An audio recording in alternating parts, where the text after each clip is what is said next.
Oi, pessoal, eu sou o professor Gustavo, da Residência Pedagógica. Eu vou dar essa aula de reino plantar para vocês, tá bom? Essa aula foi feita por mim, pela professora Ana Beatriz e pela professora Helena, e eu vou gravar ela para vocês, tá bom?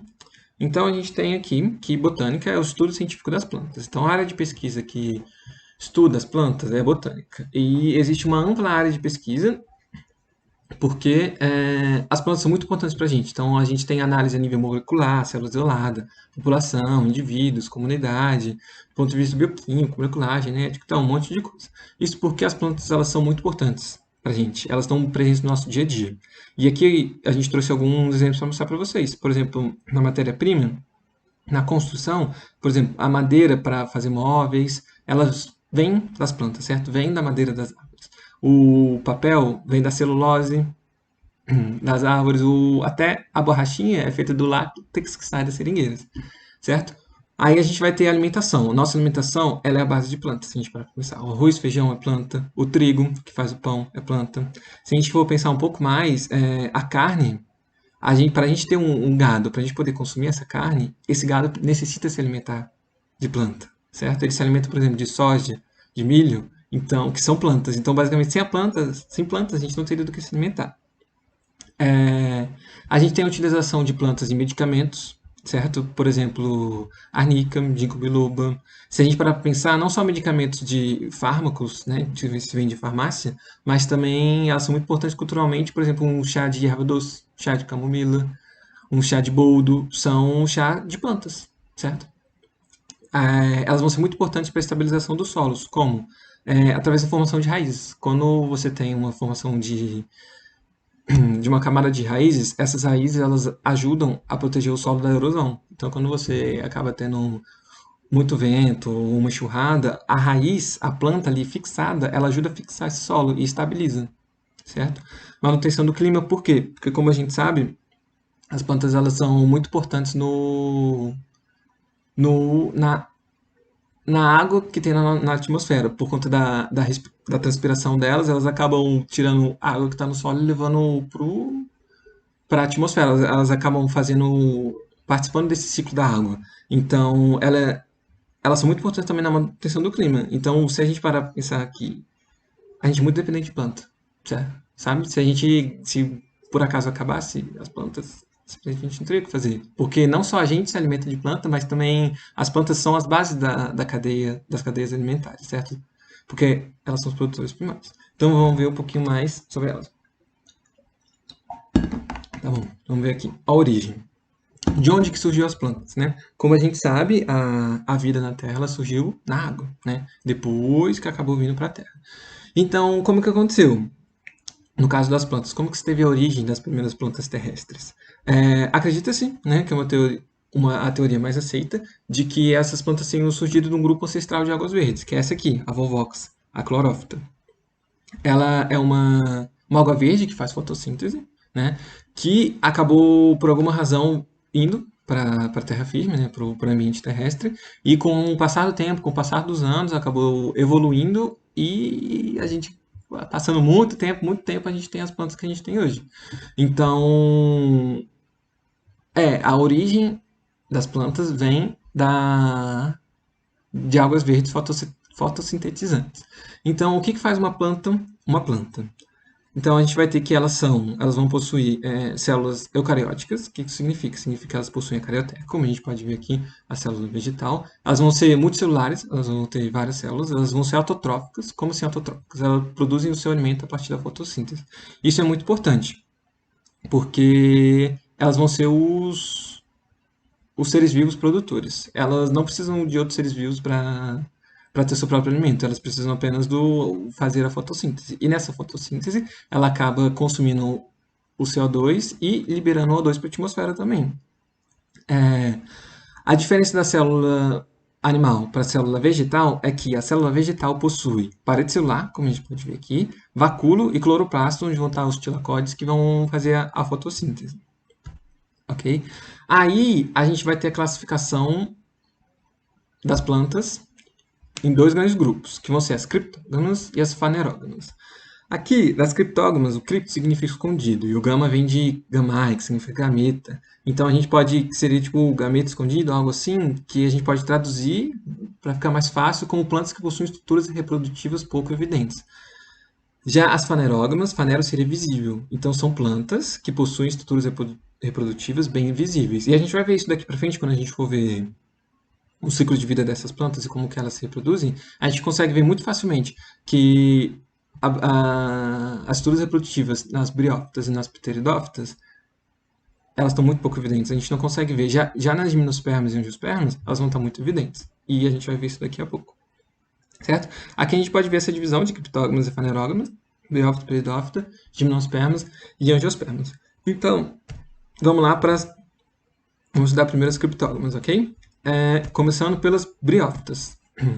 Beleza, o que são briófitas? As briófitas são classificadas em 3 grupos: as hepáticas, os antóceros e os musgos, que é o representante mais comum. Se você sair por aí, se você encontrar alguma briófita, ela muito provavelmente vai ser musgo, certo? Todo mundo já encontrou musgo, seja em cachoeira, num lugar úmido, em cima da pedra, ou um pote de planta bem úmido, você acaba encontrando musgo. E o que faz essas plantas serem classificadas como briófitas? Elas são avasculares. Como assim avasculares? Significa que elas não possuem vasos condutores. E os nutrientes são passados de célula a célula. O que significa isso? Significa que essas plantas elas não vão ter células especializadas na condução de nutrientes, né? E aí elas vão acabar passando o seu nutriente de célula a célula. E o que isso implica? Isso implica que a falta desses vasos condutores limita o tamanho dessas plantas. Tanto é que elas dificilmente ultrapassam os 20 centímetros de altura. Por que isso?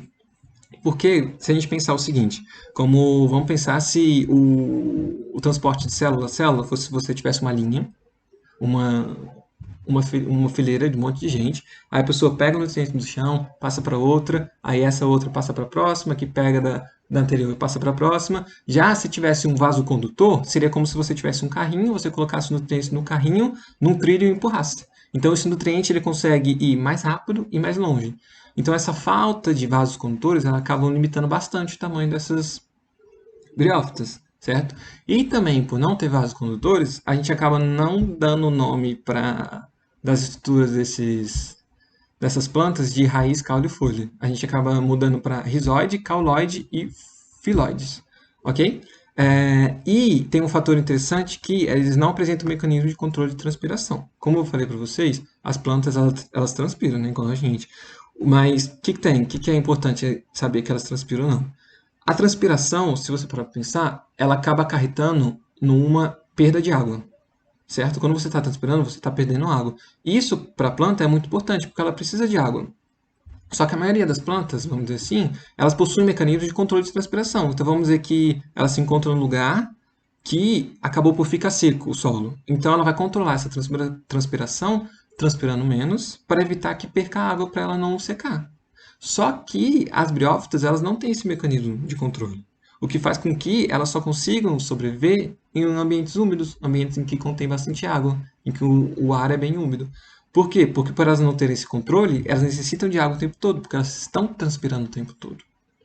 Certinho? Então, essas são as briófitas. Aí agora a gente vai ver o quê? O ciclo de vida das briófitas, especificamente a gente vai ver nos musgos. Aí uma coisa muito importante que a gente tem que ter na nossa cabeça, que é o quê? Que todo o ciclo de vida, toda a reprodução de plantas, elas vão ser dadas pela fecundação. Vai acabar tendo um gameta feminino que vai acabar fecundando um gameta masculino. Não, um gameta masculino que vai acabar fecundando o gameta feminino. Só que nas plantas a gente vai ter uma certa diferença.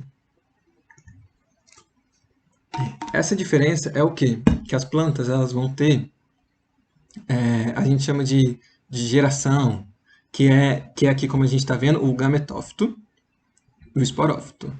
Eles se diferenciam no quê? Basicamente a gente pode dizer que o quê? Que os gametófitos são responsáveis por produzir gametas e os esporófitos os esporos. No caso do musgo, que a gente fala geração duradoura, que é o que está sempre presente, vai ser o gametófito. Por quê? A gente vai ver que é o seguinte: se você encontrar um musgo, vamos supor que você foi numa cachoeira, você encontrou um musgo, a parte que você vai estar vendo do musgo é o gametófito. Por quê? Porque ele está sempre ali. O gametófito está sempre presente. Já o esporófito, não. Ele surge quando ocorre...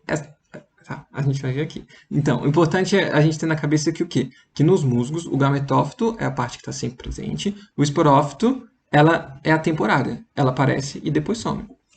Então, vamos lá. Então, vamos para o ciclo de vida dos musgos. Vamos ver o que acontece. Vamos ver como que eles se reproduzem. Então, a gente tem um musgo, né, aqui, que tem um gametófito e já está com esporófito. Esse esporófito, ele vai produzir esporos. Esses esporos, dentro dessa cápsula, como a gente pode ver aqui, são vários esporos. Eles estão liberados por essa cápsula e são levados pelo vento. Quando eles chegam em algum lugar que é suscetível para o crescimento deles, eles se desenvolvem. Só que eles são divididos, eles se desenvolvem. E esse esporo, ele vai dar origem ao gametófito. É importante a gente ter isso na cabeça. Que o quê? Que os esporos dão origem aos gametófitos. Os gametófitos eles vão ser divididos em dois, em masculino e feminino. Então, no musgo, você vai encontrar gametófitos masculinos e femininos. E aí que a gente vai ter essa divisão. Porque, vocês vão ver, é o seguinte, no gametófito feminino, a gente vai ter os arquegônios, onde são produzidos a oosfera. A oosfera é o gameta feminino, certo? Já o gametófito masculino, a gente vai ter os anterídeos, que vão produzir os anterozoides, que é o gameta masculino. Então, a gente tem o quê? Que os esporos, eles germinam os gametófitos, e o gametófito masculino produz o anterozoide e o feminino a oosfera. Aí a gente vai ter a fecundação. Só que nos musgos, essa fecundação, ela necessita de água. É um dos fatores também dos musgos só necessitarem ficar em ambientes úmidos, porque eles necessitam de água também para ocorrer essa fecundação. Porque quando você cai alguma gotinha de água, alguma água passa por aqui pelos anterídeos, eles acabam pegando esses anterozoides e levando no tubo dos arquegônios para fecundar a oosfera. Então a fecundação é quando o anterozoide, que é o gameta masculino, fecunda a oosfera, que é o gameta feminino. E aí a gente vai ter a formação do quê? Do zigoto. O zigoto ele se desenvolve dentro do gametófito feminino e ele vai dar origem ao esporófito. Entendeu? Dá pra gente entender direitinho vendo essa imagem. Certo? Então, aqui no gametófito feminino, ele vai produzir esporófito. Os esporos vão dar origem aos gametófitos. O gametófito feminino produz a oosfera, o masculino o anterozoide. Vai ocorrer a fecundação dentro do gametófito feminino, que vai dar origem ao zigoto, que se desenvolve em um esporófito. E esse é o ciclo de vida dos musgos. E uma coisa interessante da gente ver é o quê? Que o gametófito ele está sempre presente. O esporófito não. Ele só surge depois da fecundação. Certo? Então isso é muito importante da gente ter na nossa cabeça. Aí aqui é para você dar uma olhada depois que a gente usou esse material, que está escrito tudo direitinho do jeito que eu falei. Tá bom? Aí agora, que eu queria falar para vocês sobre a importância das briófitas. Porque é importante a gente saber o que são, mas também para que eles servem, vamos dizer assim, no mundo, né? No ecossistema. Então a gente tem que as briófitas, elas são as plantas mais basais. Elas são as plantas, hoje em dia, que a gente pode falar geneticamente, mais próximas das primeiras plantas terrestres, certo? Então por isso que elas são as mais basais, que geneticamente elas são mais próximas das primeiras plantas terrestres, ok? Elas são a base dos nossos ecossistemas vegetais, elas são responsáveis por reduzir os riscos de erosão no solo, porque, como a gente viu, a presença de planta, de raiz, no caso aqui rizóides, ele vai reduzir o risco de erosão por fixar melhor o solo. Eles vão servir como reservatório de água e nutriente, porque onde você encontra musgo, vai ter uma quantidade de água, porque eles necessitam de água. Os nutrientes também, por isso, eles servem de abrigo para a microfauna do ambiente, então você vai encontrar a microfauna, né? Que microfauna seria animais muito pequenininhos vivendo ali. Eles possuem uma alta capacidade de armazenar carbono, que é muito importante para o ciclo de carbono nas grandes florestas. Beleza? Então, isso foram as briófitas. Então, continuando nas criptógamas, a gente vai para as pteridófitas, ok? O que são as pteridófitas? As pteridófitas elas já vão ser plantas que possuem sistema vascular. Então, diferentemente das briófitas, elas vão ter células especializadas na locomoção de nutrientes e água. Aí, por isso, elas vão possuir raiz, folhas e caules. E essa condução da seiva rápida por conta dos vasos, ela vai fazer com que as espécies de pteridófitos elas sejam muito maiores do que nas briófitas. Então, enquanto nas briófitas chegava só a 20 centímetros, as pteridófitas elas vão chegar a metro de altura, certo? Então, esse fator de se ter um sistema vascular, ele é muito determinante no aonde a planta pode se desenvolver e o tamanho que ela pode atingir, certo? A gente vai encontrar algumas pteridófitas aquáticas, mas a maior parte delas vive em ambientes terrestres e úmidos. Elas possuem, além do sistema vascular, elas vão ter tecido de sustentação no corpo que faz com que elas sejam eretas. Por conta da altura, elas precisam também de um tecido de sustentação para que elas fiquem pezinho. Certo? Então, a gente vai ter 3 grupos de pteridófitas. As felicíneas, as licopodíneas e as equisetíneas. As felicíneas provavelmente vão ser as mais conhecidas pela gente, que são as samambaias. Certo? Faz parte das samambaias, elas vão ter folhas grandes que vão ter essas folhas menores, os folíolos. Já as licopodíneas, elas vão ter folhas bem pequenininhas, bem pequenas. E as equisetíneas, as folhas elas vão ser reduzidas a escamas, como a gente está vendo aqui. É uma folha bem reduzidinha, então você vai ter o caule e a folha bem reduzida. Esses são os 3 grupos principais de pteridófitas. Bom, então o ciclo de vida das pteridófitas vai ser diferente das briófitas, por quê? Nas pteridófitas, a geração duradoura vai ser o esporófito. Então, quando você encontrar uma samambaia, uma pteridófita, a parte que você vai estar vendo dela vai ser o esporófito, certo? Diferentemente das briófitas, que era o gametófito, certo?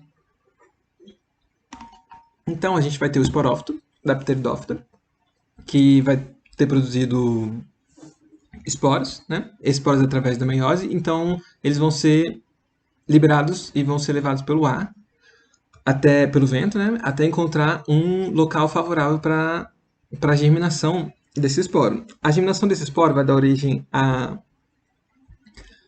ao gametófito da pteridófita, que se chama prótalo. Então, isso aqui é o prótalo da pteridófita, que é a parte gametofítica, que é a parte temporária.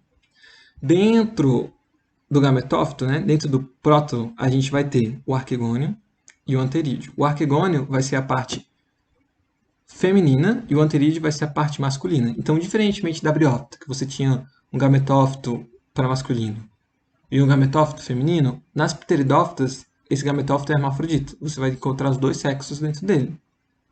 Então, aqui vai ser parecido com as briófitas. No arquegônio, você vai ter a formação da oosfera e no anterídeo você vai ter a formação dos anterozoides. E uma semelhança também com o ciclo de vida das briófitas é que as pteridófitas, elas precisam também de água para reprodução. Então, para acontecer para os anterozoides conseguirem atingir a oosfera, é necessário água também. Então, elas precisam estar em ambientes mais úmidos. Então, a gente vai ter os anterozoides, com a presença de água, eles vão nadar até a oosfera e acabar fecundando a oosfera. E essa oosfera vai dar origem ao zigoto, dentro do arquegônio. Então, você vai ter a formação do zigoto, o zigoto vai se desenvolver e dar origem ao esporófito em cima do gametófito, em cima do prótalo. Com o tempo, esse esporófito ele vai se alimentar desse prótalo e vai dar origem à samambaia. Certo? Então, é um ciclo de vida parecido. A diferença é que, na pteridófita, o esporófito é permanente e o gametófito é temporário. Então, vamos ver mais uma vez rapidinho. Você vai ter a produção de esporos pelo esporófito, que vai germinar o gametófito. Dentro do gametófito, você vai ter os anterozoides que vão fecundar a oosfera, formando o zigoto e formando assim o esporófito em cima do prótalo, que vai se alimentar dele, certo? Então, esse é o ciclo de vida das pteridófitas também. Bem de boa, né? Aqui tá tudo que eu falei, tudo escrito para você dar uma olhadinha depois, tá bom? Então, a gente vai para a importância das pteridófitas, né? Que assim como as briófitas, é importante a gente saber por que elas são importantes, né? Como eu falei, elas são as primeiras plantas a terem um sistema vascular. Isso é muito importante porque permite um crescimento maior da planta e acaba podendo formar florestas. Então, você tem as primeiras formações de florestas quando você tem as primeiras pteridófitas, certo? Elas são responsáveis pela manutenção da umidade do ar, elas são muito importantes na sucessão ecológica, elas Elas são muito importantes também na nossa cultura. Por exemplo, o samambaia-açu é uma samambaia que ela foi muito utilizada no passado na fabricação de xaxim. Não sei, talvez alguém... Minha avó, ela tinha muito desses vasos. Ela coloca a própria samambaia nesses vasos de xaxim, que ficavam pendurados em cima da árvore. Hoje em dia não se faz tanto porque samambaia-açu acabou sendo muito ameaçado por conta dessa produção de xaxim. Mas elas são muito utilizadas também em jardins, né? Por exemplo, aqui eu tenho meu pai gosta, tem umas duas samambaias. Elas, como eu falei, foram responsáveis pelas formações das primeiras florestas no planeta. Elas elas durante o período da formação das primeiras florestas do planeta, elas foram responsáveis pela redução do gás carbônico durante esse período. Por quê? Porque para a fotossíntese, a planta consome gás carbônico. Então, quando você teve a primeira formação das florestas do planeta, quando houve o boom das pteridófitas, as pteridófitas elas consumiam muito gás carbônico, certo? E os fósseis, né, as pteridófitas antigas, elas são responsáveis pela formação de carvão mineral, que hoje em dia é utilizado como combustível, certo? Então, quando você teve uma camada de pedras soterrando essas florestas antigas de pteridófitas, você teve a formação de carvão mineral, ok? E assim a gente termina as criptógamas. Então, como a gente pode ver, criptógamas se dá por conta das estruturas reprodutoras elas estarem escondidas. Então, quando você, por exemplo, você vai ver aqui, você vai procurar a estrutura reprodutora, que seria o arquegone, o anterídeo na pteridófita, você não encontra facilmente. Nas briófitas é a mesma coisa. Então, daí que vem o nome de criptógamas desse grupo, tá bom? Então, assim a gente termina, né, com a importância das pteridófitas. A gente termina as criptógamas e a gente vai para as fanerógamas, que possuem as estruturas reprodutoras bem evidentes, certo? Então, vamos começar com as gimnospermas. As gimnospermas, elas apresentam o sistema vascular, assim como as pteridófitas, possuem raiz, folha, caule, e uma estrutura reprodutiva com formação de semente, certo? Essa estrutura reprodutiva se dá o nome nas gimnospermas de estróbilo. Elas pertencem ao grupo de árvores de grande porte, como as sequoias, como a gente pode estar vendo aqui nessa imagem, uma sequoia que é a maior árvore conhecida do planeta. Elas conseguem atingir uma altura de até 100 metros e vivem mais de 3.000 anos, que é muita coisa. Geralmente as gimnospermas elas habitam regiões de clima temperado, certo? E aí, elas podem ser monóicas ou dioicas. O que isso quer dizer? Isso quer dizer que quando a gimnosperma ela é monóica, significa que numa planta só você vai encontrar tanto estróbilos femininos como os estróbilos masculinos na mesma planta. Já se a espécie ela for dioica, você vai ter elementos reprodutivos masculinos e femininos e árvores separadas. Então, se você for encontrar se você for ver uma espécie de gimnosperma que ela é monóica, você vai encontrar tanto estróbilo feminino quanto masculino na mesma planta. Já se uma espécie ela for dioica, numa mesma planta você só vai encontrar ou elementos reprodutivos masculinos ou femininos, certo? Então, os pinheiros que a gente conhece bem e as cicas, eles pertencem ao grupo das gimnospermas. As cicas e os pinheiros também eles são utilizados em vários jardins, como ornamentação, essas coisas. A gente vai ter alguns pinheiros nativos do Brasil, como o pinheiro do Paraná, ou também conhecido como araucária, que pertence à espécie Araucária angustifolia. Então, vamos ver mais sobre as gimnospermas, vamos ver o ciclo de vida delas. Nas gimnospermas, não, na verdade não, nas fanerógamas, a gente vai ter uma diferença para as criptógamas, que vai ser a fase esporofítica, o esporófito vai ser a fase duradoura, porém a fase gametofítica ela é reduzida e ocorre dentro do esporófito, diferentemente por exemplo, das pteridófitas que a gente viu que tem dois indivíduos, né, o prótodo e o esporófito, as gimnospermas e a gimnosperma não. O gametófito ele é reduzido e ele se desenvolve dentro do esporófito. Então a gente vai ver como isso acontece. A gente vai ter a diferença de estróbilo feminino, estróbilo masculino. E dentro do estróbilo masculino, a gente vai ter o esporo, que ele vai se dividir por mitose, que vai formar duas células haploide. Essas células elas vão ser envoltas por uma parede externa protetora e vai dar origem ao grão de pólen, que corresponde ao gametófito masculino imaturo. No estróbilo feminino, a gente vai ter o esporângio ele vai ser protegido por esse aqui que a gente está vendo, que vai ser o tegumento, e o conjunto do esporângio mais o tegumento é chamado de óvulo. Beleza? Então, a gente vai ter o seguinte, na época de reprodução, os grãos de pólen eles vão ser liberados pelos estróbilos masculinos, e através do vento, eles vão chegar até os estróbilos femininos. Esse tipo de polinização pelo vento, a gente dá o nome de anemofilia, certo? Então, vamos continuar vendo o que acontece. Então, com a polinização, o pólen ele vai chegar até o óvulo. O grão de pólen ele chega no óvulo, então esse óvulo ele vai finalmente germinar e ele se divide por mitose, ele vai originar células haploides, mas também algumas das células elas vão se diferenciar em gametas femininos, que vão ser essas zoosferas que a gente está vendo aqui. E outras também vão formar tecido de reserva de nutrientes. Então,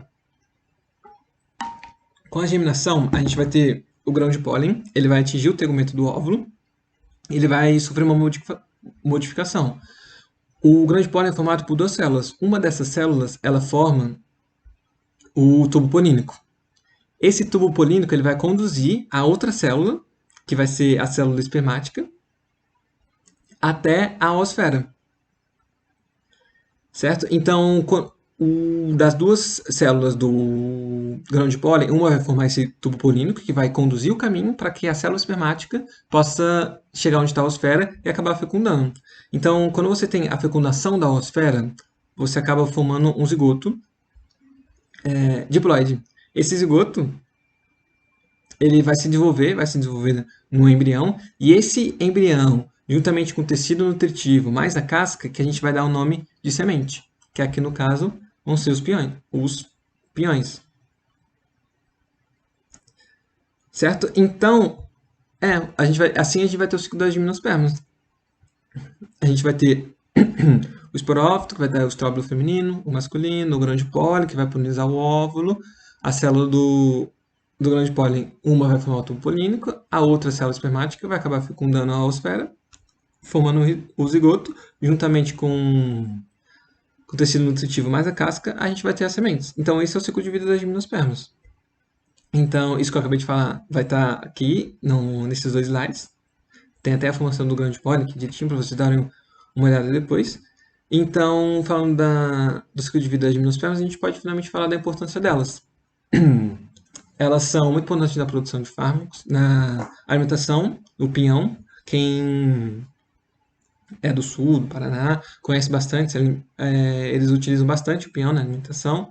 É muito utilizado na alimentação nos jardins. Aqui em Brasília, você tem bastante, no Distrito Federal você vai encontrar bastante pinheiro que vai ter essas pinhas daqui. São muito utilizados na indústria de papéis, móveis de madeira, e fornece uma substância usada na composição de ferramentas laboratoriais. Agora, uma coisa que eu queria falar, que é importante, é por que as gimnospermas vão ser fanerógamas. Fanerógamas, elas vão ter a estrutura reprodutora visível. E como a gente pode ver bem aqui, que esse aqui vai ser o estróbilo, que é uma estrutura reprodutora, ela está muito bem visível. Provavelmente todo mundo já viu a pinha no pinheiro. E dá para ver que ela é muito visível. Então, essa é a diferença das fanerógamas para as criptógamas. Então, obrigado. Essa foi a aula de gimnosperma. Briófita, pteridófita e gimnospermas. E na próxima aula eu vou falar sobre as angiospermas. Ok? Aqui.